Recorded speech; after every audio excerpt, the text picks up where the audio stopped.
Jadi ini ada orang yang nggak bisa ngelihat kamu seneng.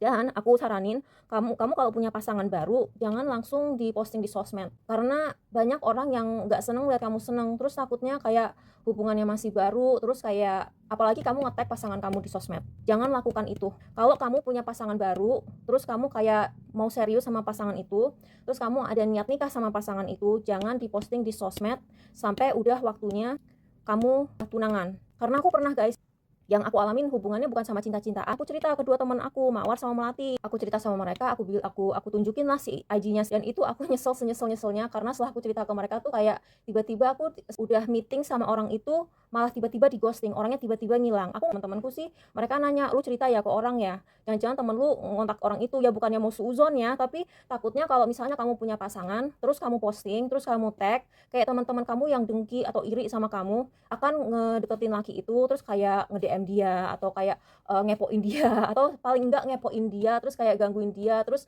ngirim-ngirim ain, pokoknya mereka kayak nggak suka gitu loh. Sering nggak sih kalian cerita sesuatu kayak ceritain rencana kalian terus nggak jadi? Itu pernah terjadi sama aku. Aku waktu itu cerita ke temen-temenku, sahabatku yang nyantet itu.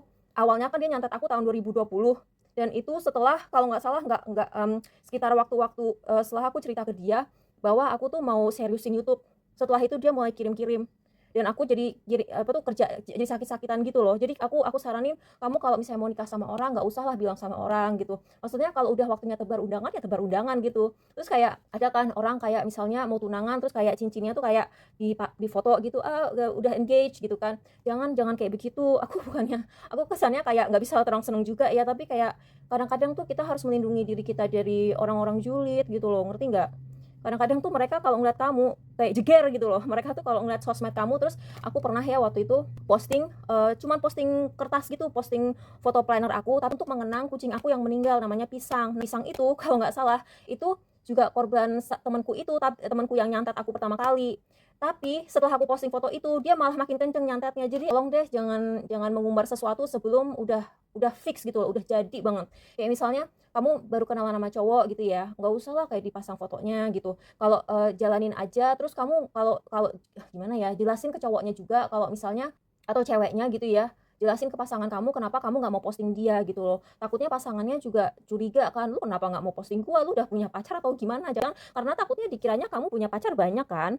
Cuman kan bukan begitu juga konsepnya. Jangan kayak gembar-gembor, oh punya ide nih kalau kita bikin batik yang modelannya kayak begini nih, dimodernisasi nih, begini-begini. Kerjain dulu, kalau udah beres baru diposting, kalau udah siap dijual baru diposting. Dan kalau perlu ya Allah yang bisa kamu lakukan untuk melindungi hak apa tuh kayak properti intelektual kamu.